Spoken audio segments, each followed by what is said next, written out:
It's me once again. My name is Belle and welcome to the Voices of the Nation podcast.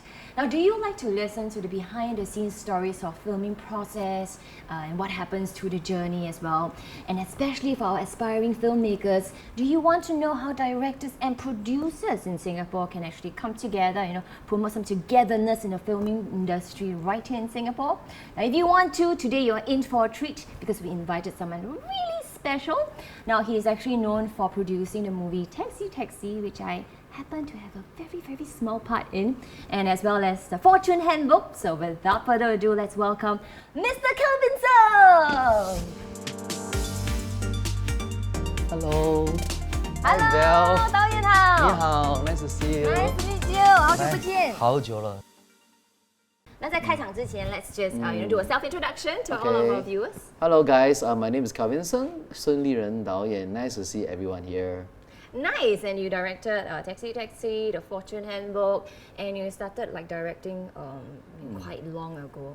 I just want to know, out of curiosity, before you were a director, what were you doing and what made you change your career to be a director? Well, before I was a director, I was actually a school teacher.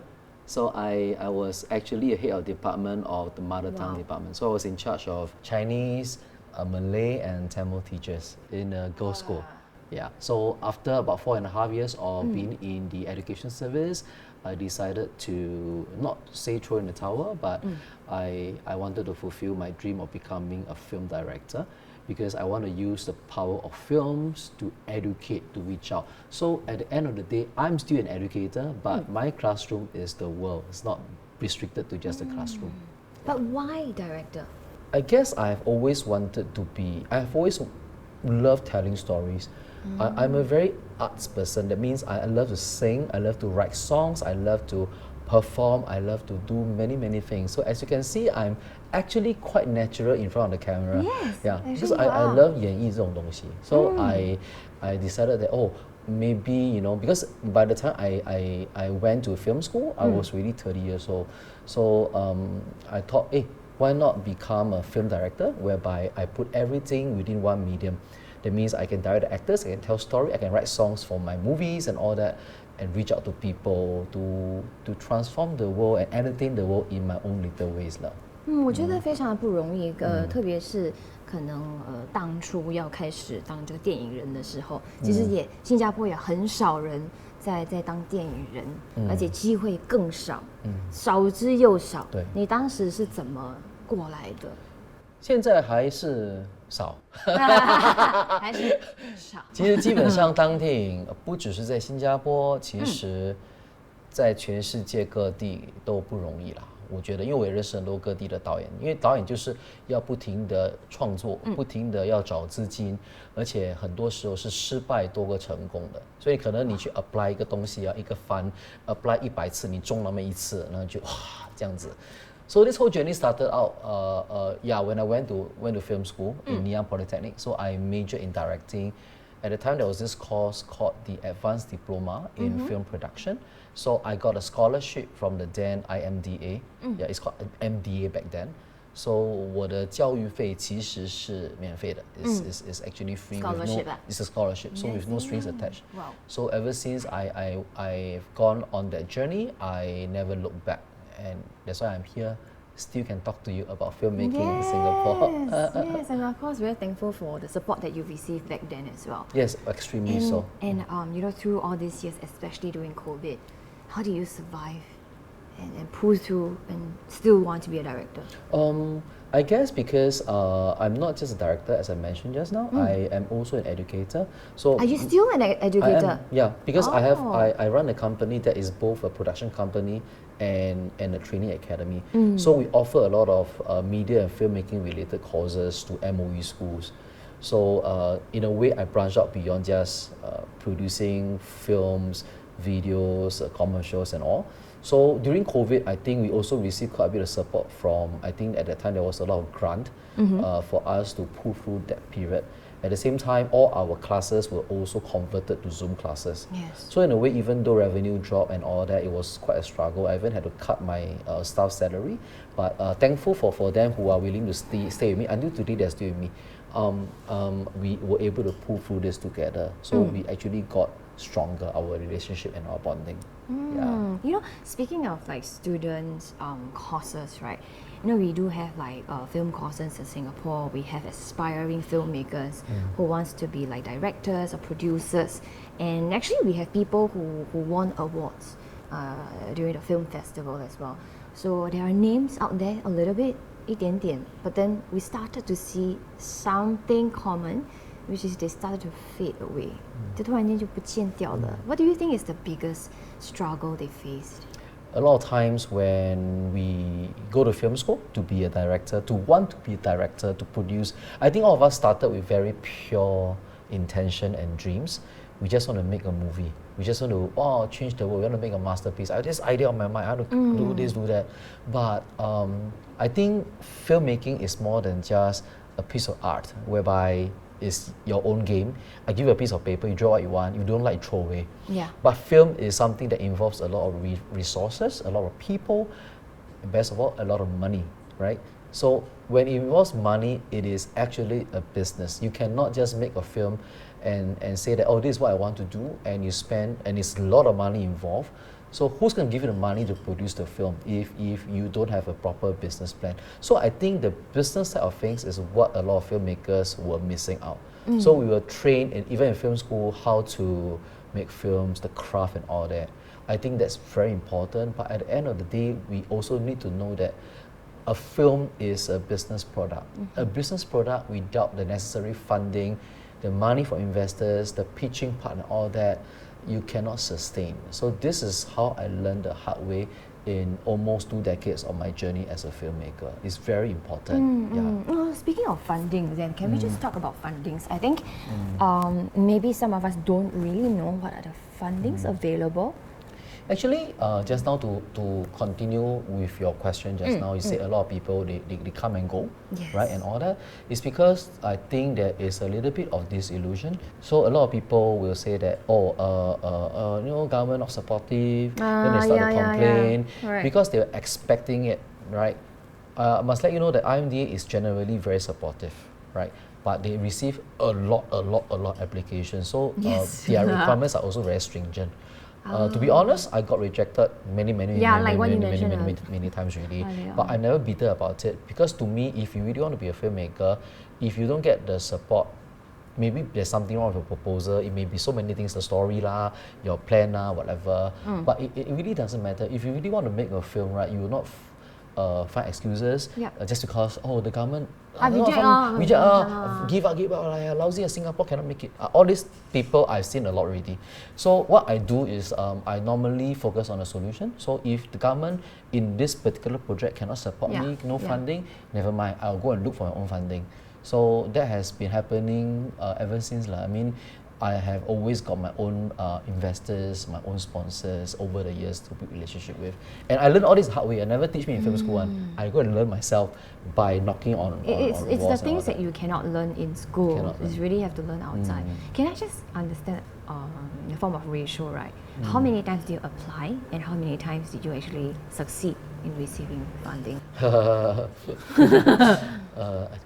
think it's a kind of natural thing. I think the ratio is about 10% chance for me.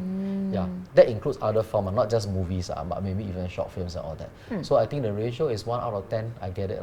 I think that goes to also shows that like not just because you are a director who film like some well-known films means you will get the funding, and then true. other people no chance. It's not true. Yeah, I think usually it's very fair.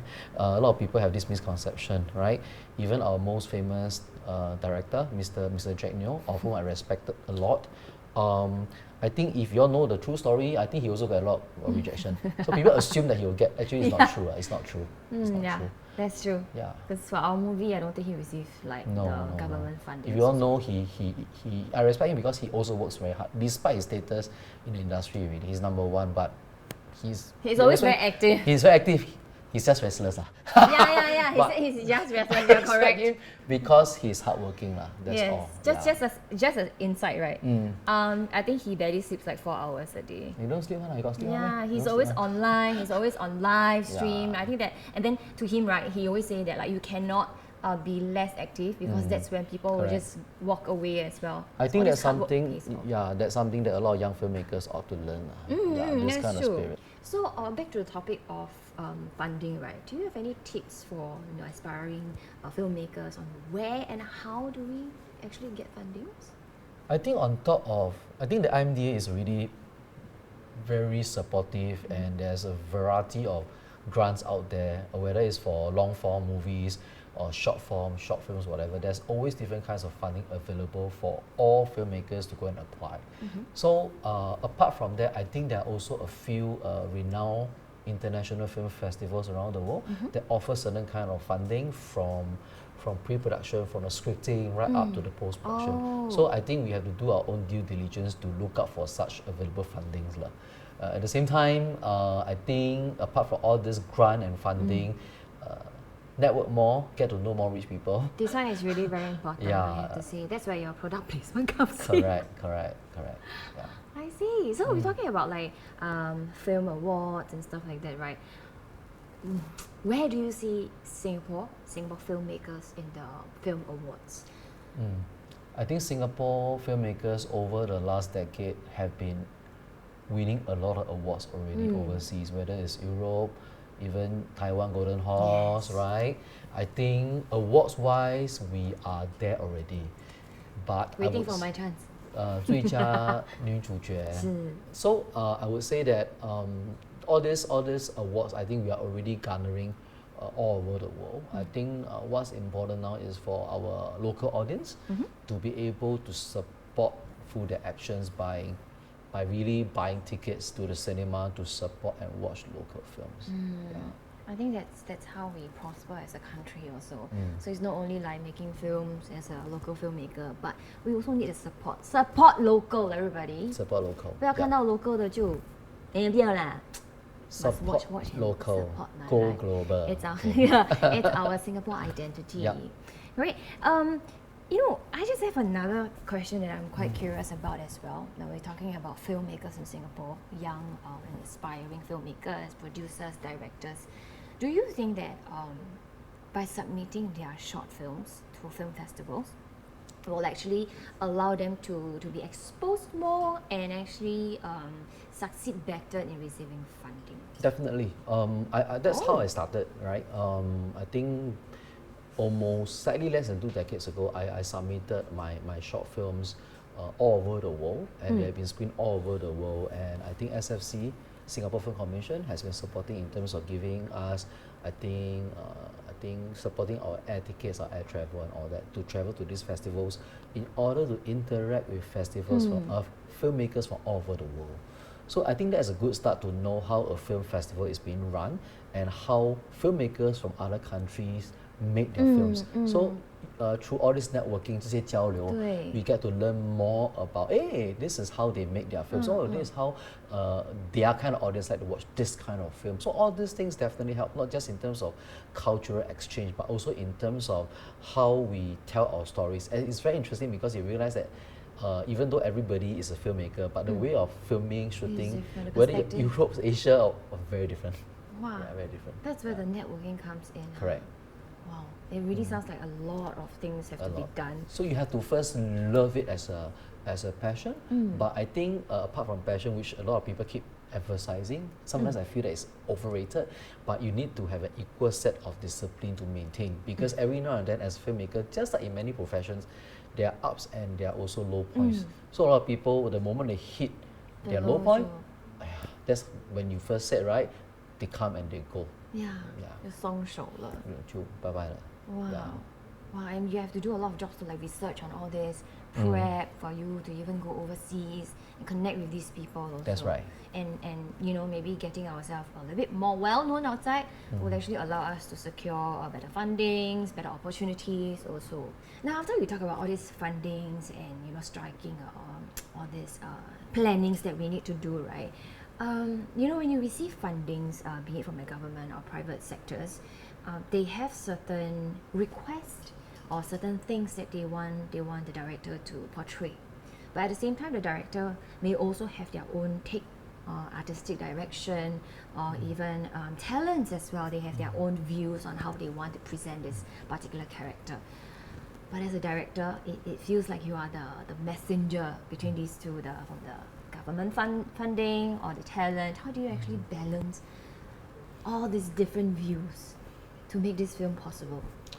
In fact, I would say that, I mean, I'm just speaking from my own personal experience. I don't think the government is really that restrictive, to be honest. Unless you really want to do something that is extremely, I don't know, very controversial. Yeah, 还是什么脱掉 that kind. Yeah. But I think in general, if your story is sincere, is a good story that caters to the general audience, I don't think they place that much restriction. So I think only when you go to a certain extreme, right? Because I can see from the perspective of the government as well that why is this important to maintain? I think there's this thing, racial harmony, right? There's other things. So I also empathize lah and know where they're coming from. So for me, if I really am caught in this kind of situation, for my character is I will try to strike a balance between the two. Sometimes I think that, you know, 一人让一步 like certain things. I won't be like, wow, no, 我一定要脱掉 whatever. Yeah, because I also know where they're coming from. So to me, my character, I'm not speaking for other filmmakers, okay, is always to strike a balance so that your story, your message is still there without having to go to a certain extent. Yeah, so far it works quite well. Where do you think Singapore is right now in terms of this 开放度?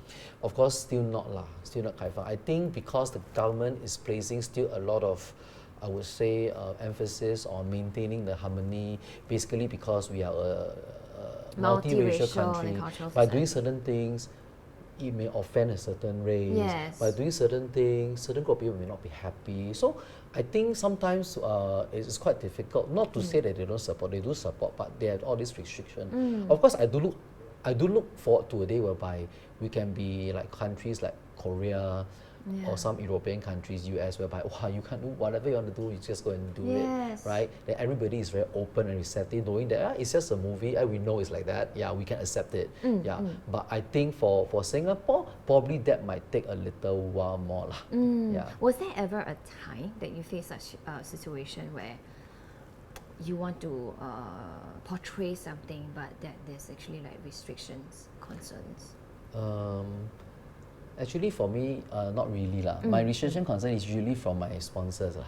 They want a certain product, so I have to think of a creative way to make it more subtle, not so in your face. But generally, I think I'm quite lucky. I don't really face a lot of problems when working with the government. Yeah.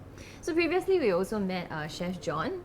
Oh, okay. You know, and he was sharing with us about his upcoming production, which I believe it has already started. Yeah. So it's actually called The King of Hawkers, right? How did this idea came about? Alright, this idea actually started off with an idea with a script called 大胃王, the winning one. 大胃王, you know, competitive eating, right? But slowly, gradually, because we want the film to travel beyond Singapore, also to China and the North American market and all. And we realized that in China, they actually ban competitive eating because it's a wastage of food. Oh. Right? So as we brainstorm, we brainstorm with our team, and they decided that, hey, why not we just do something about our Singapore hawkers? I don't think any movie in Singapore has actually paid tribute to our local heroes, these hawkers, right? And all that. Oh, that's a good idea. So the whole direction got transformed, and that's how 2 years ago I met up with Chef John, and he's so supportive, you know, because he was also the food director for Crazy Rich Asian. Yes. So when he told me that he wants to be involved in this movie, I was elated, right? So what happened was a lot of brainstorming to finally come up with a good story that pays tribute to our local heroes, all these hawkers. Also, for the first time, we are bringing Singapore local classic cuisines onto the big screen. So it's a huge food pond featuring Singapore hawker food. Yeah. My God, I kind of heard that. I think We have like what, chicken rice, chicken rice, 菜頭粿, bak chor mee, roti fried prawn prata, mee. fried prawn mee, bak kut teh. 哇，老 Wow, 越 a 讲 lot 越 eh, that's a 饿， lot eh. 越讲越饿。真的是越讲越饿。I'm sorry, viewers. Okay, so it's very nice to hear that you are still so inspired and you're still producing like movies right now. And of course, we do definitely have aspiring filmmakers, film students, who really wants to be where you are today. And do you have any message that you want to share with them? I think very simple. It's just never give up. Really? Never give up. It's very easy to give up, right? Yes. Stay humble, and you must learn how to network and communicate with people. Because to make a film is not about yourself. You need an army to make a movie. Definitely. Right? So you cannot be so like some people, 艺术家脾气 and all that. You know, right? You need people to help you fulfill the film. So I just repeat again. So what did I say just now? Well, do not give up. Do not give up. Never give up. Very important. Stay humble because there are always things to learn. And don't do it alone. Then do it alone. Yeah. Do it with an army of people. Army of people. Do you actually think that there is a market to gather local filmmakers, directors, and all these creators together?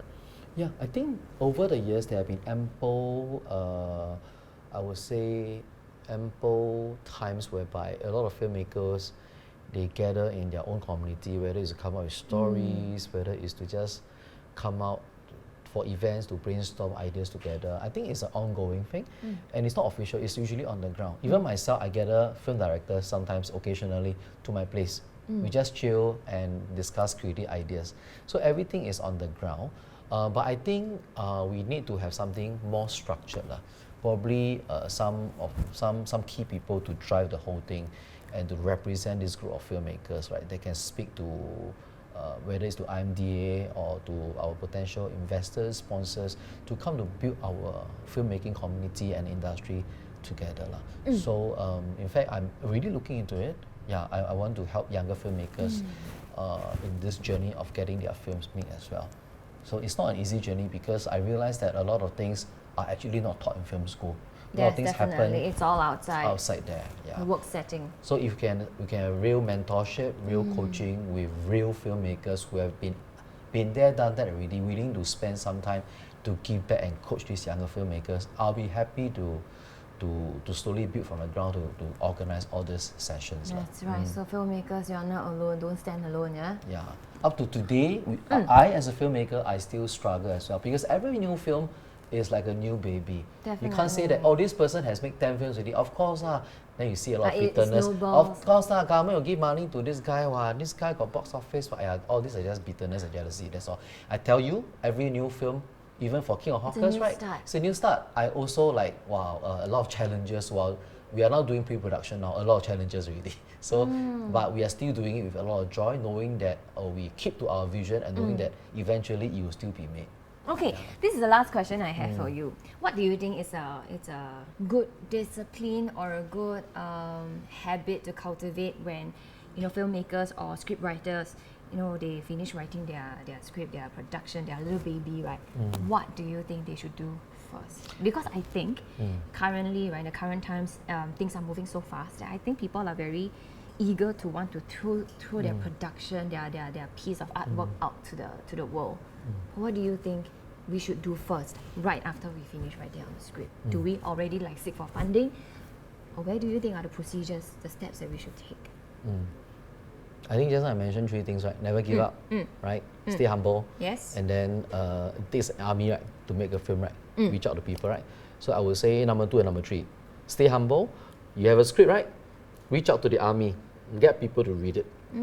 And give you their own opinion. Don't be defensive because they can really, because whenever started That's where out, humble comes in. Yeah, you have to be humble and ready to be smacked left, right, center. Wow, this is a piece of shit. You dare to write this kind of script? Yeah, I cannot that before last time, right? So what happened is you need to get people from all walks of life. Do you have some time? Do you mind reading my script? Maybe if you feel unsafe, just get them to sign an NDA or something, non-disclosure agreement, right? Just read it. Just give me some honest feedback. That's how you should start, right? And then before once you get everybody's feedback, and everybody's feedback is, generally after we realize, it's quite similar, and then you can do some rewriting, and then you can approach even professionals, refine it until you feel that, okay, I think this is pretty ready to be presented to maybe potential investors, sponsors, or to apply for certain funding. So you have to do it every step of the way, step by step. You cannot say that, write a script, and I think to me this is a masterpiece. I don't care about what other people say. It's going to be the best film made in Singapore. Then you apply funding, cannot rejected. Government never support lah. That's where it is. That's where the problem lies, everybody. Correct, a vicious cycle, and you don't know where the blind spot is. Yeah. That's very nice. I think it's a key takeaway for me as well. 3 points. Do not give up, stay humble, and work with an army of people. Correct. So, director, earlier on you mentioned about fundings and people in the newer generation, they are way shyer. And I think especially COVID 让他们就是躲在自己的小壳子里面哈。What do you think we can do to get sponsorships?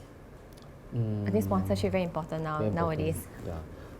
Back to number 3, an army of people. So there's this group of people.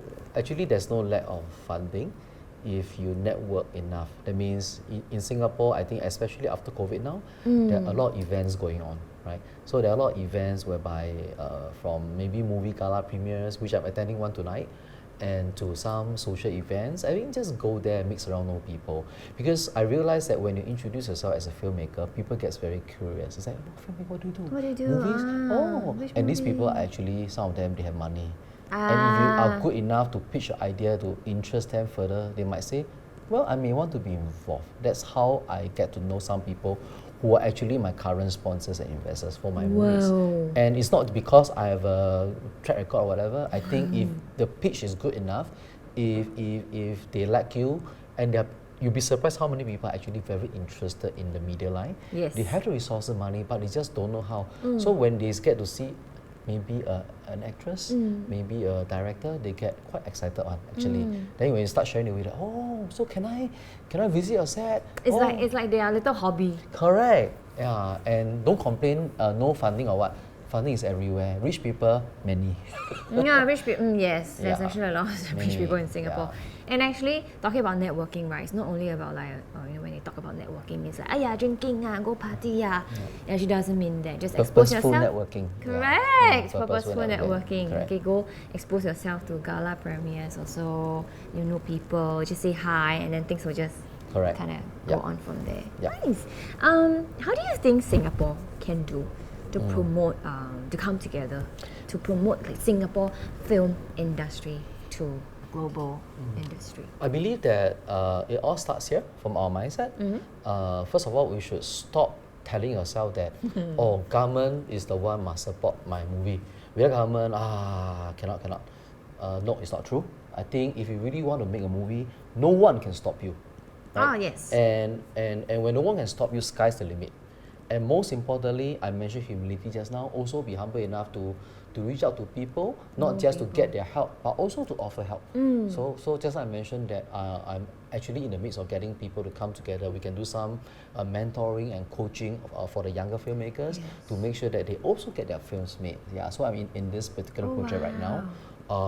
So I think at the end of the day, it's about whether you are an experienced filmmaker or you're not an experienced filmmaker. I just said it takes an army to make a film. So if everybody would just have the spirit of giving, sharing, and come together as one, just exactly like our NDP theme this year, right? Onward as one, right? I believe whatever that you were asking just now, all that would have been answered. Of course, gradually it's going to take time, but it won't happen overnight. But if we are consistent enough, everybody continue coming together, encourage, provide resources, to build one another up, I think success is not far. I think that all comes together. Really patriotic, onward as one. Onward as one. Okay, thank you so much for sharing with us your insights and really inspiring. Even me, it's like a reminder to myself. The 3 points: don't give up, be humble, and what's the last one again? Build the army. Build the army, network with other people, and things will just go on from there. Don't stay in your house anymore, okay, ladies and gentlemen. Kampong spirit, go out there, meet more friends, work together, and that's how we move onward as one. Nice! Okay, so this has been Belle. I've been Kelvin Sng. And for this National Day, we would like to wish Singapore Happy birthday, Singapore!